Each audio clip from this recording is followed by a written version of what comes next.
Well, in fact, I believe Rishabh has more details. Rishabh, over to you. Any more details I believe you picked up about this joint Delhi declaration we expect tomorrow?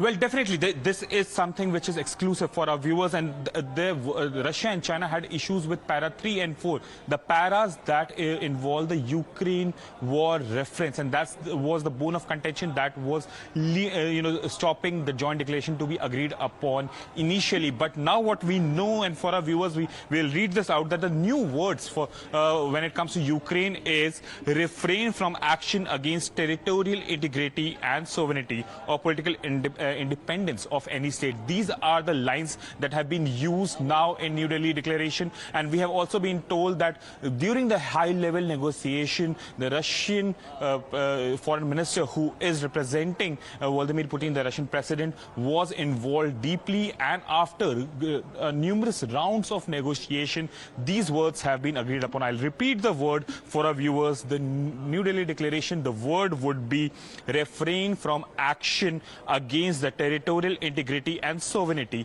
or political independence of any state. This is what the new words for Ukraine conflict would be in New Delhi declaration, is what we are learning right now. That's big news that you are getting for us. Dr. Anand Ranganathan, what do you make of it? And I'm going to reiterate what Rishabh has managed to access. Remember, Times Now is the only channel who has a word-by-word reference points to what can be expected in the Delhi declaration. Dr. Anand Ranganathan, it will say the new words which are likely to be added will be refrain from action against territorial integrity and sovereignty or political independence of any state. Russia and China had an issue with this para 3 and para 4 of the draft. Yeah, so I'm not surprised that Russia and China had issues with this. Having said that, I'm not an expert, Abhijit here is, but as I'm not an expert, hence my eagerness to pontificate on the matter, I'd just like to say a couple of things. I'm not a diplomat, and I don't believe in talking like a diplomat. With great respect to wonderful diplomats, I believe diplomacy is the art of convincing the journalist that you're right. In this case, what does it actually mean to say refrain from attacking somebody's territorial integrity when Russia has done exactly that, being part of G20, and it's been what, more than a year that it's invaded Ukraine? So it doesn't really make sense. It's just I, as not an expert still, but at least having more experience in the issues of health and energy, would be able to comment more on those things where actually G20 and G21 now can come together and pass a resolution that others can follow. I mean, here, do you think Russia is going to even listen or follow whatever this resolution means? Or even China? In that case, Abhijit, are you also going to be that pessimistic about it, that nothing much, at least in some of the member states, is likely to change? However, the fact that India's managed to get all these countries, if we even look at the kind of dignitaries who are present today at G20, for example, you have on one hand representatives of Russia, you have the European Union representatives, you have from China, you have Joe Biden. All of this, bringing them together, to bringing them on board and getting them to at least declare, give a declaration, the Delhi declaration as it is likely to be called, that's going to be significant, isn't it? Can I just add that if I say I'm not a diplomat, then Abhijit, if he was a diplomat, we would have already seen World War III. So. Look, But he never pulls his punches, Abhijit. We'll give that to him. Go ahead. Consensus is, Margaret Thatcher had a wonderful saying about consensus. It's where everybody gets together and agrees to say something which none of them believe in. So, the problem with, I challenge you to go by every single G20 declaration that's come in the last 20 years, the last 20 iterations of this summit, and you will find all of them have been full of, these airy-fairy kumbaya, the world is one, let's hold hands and dance together proclamations, which never actually pan out. The specific clause you spoke about, sovereignty and territorial integrity, this is a crucial part of the UN Charter. Yes. And yet I can point out at least 10 to 15 countries in that roundtable of 20 that have violated this. America is the biggest violator of this. Regime changing Libya, trying to regime change Syria. They did it with Kosovo. They did it with Serbia. They did it with Iraq.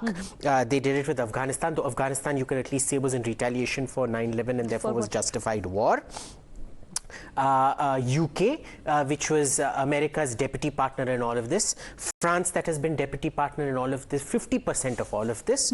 Australia, you know, for them, what is surprising, what to me is not surprising that Russia and China refuse to sign on this. It just shows me that they're a lot more honest than these other countries which sign on to this and then claim, you know, ludicrous principles like responsibility to protect, human rights, diversity, equality, whatnot. We're going to go in and intervene and destroy countries, uproot their governments, see to it that, do you remember how many million children died in Iraq thanks to UN sanctions on that country? 250,000 children. Not counting stillborns and defective births to this day, thanks to the use of depleted uranium shells. So, you know, these joint statements, I don't think the success... But none of the G20 ministerials so far have given one. The fact that at the end of it, if we do manage to get one, I know you seem to be very pessimistic about it, but the fact that if India does manage to get them... Oh, no, there is going because to be many joint said statement. that they were, the reason that she didn't come here, one of the reasons many said is because he didn't want to face the rest. No, and it's the same thing about Putin, many of them. Of course, their reasons apart. Look, but many said that they were being evasive about it. Look, a joint statement right now is not very difficult. And I'll tell you why. The way joint statements work is, think of this as a tree. There is high-hanging fruit and there's low-hanging fruit. The high-hanging fruit is this territorial sovereignty and not violating all of it. The low-hanging fruit is, can we all agree that we should all be rich? Yes, okay. Can we all agree that women should lead development? Yeah, sure. Can we all agree that climate change is bad and we need to climate combat change? Combat climate change. Yes. The detail comes in, how do we combat climate change? That is where, so you know, you aggregate everything that goes down, it forms the joint statement. There will be a joint statement. Don't worry about that. There is going to be a joint statement. But we didn't have certainty about that till earlier today. Statement. Let me go across. Quick word from Rajiv Mantri as well. Rajiv Mantri, which way do you weigh in? A joint statement? Yes. Is it a big step that India actually managed to get at a time when till now there wasn't any kind of a consensus on it, getting everyone on board? Or do you think this is still low-lying fruit? No, I would not characterize it as low-lying fruit. I do share Abhijit's skepticism of it. I mean, the instances he's pointed out are absolutely spot on. But I do think when it comes to multilateral bodies like the G20, so what these forums are intended for, I believe, is to decide what not to do. Oh, well, there seems to be a bit of a problem there. We'll just try and reconnect. We're going to slip into a short break. We'll return with these gentlemen on the other side and, of course, Pragya as well.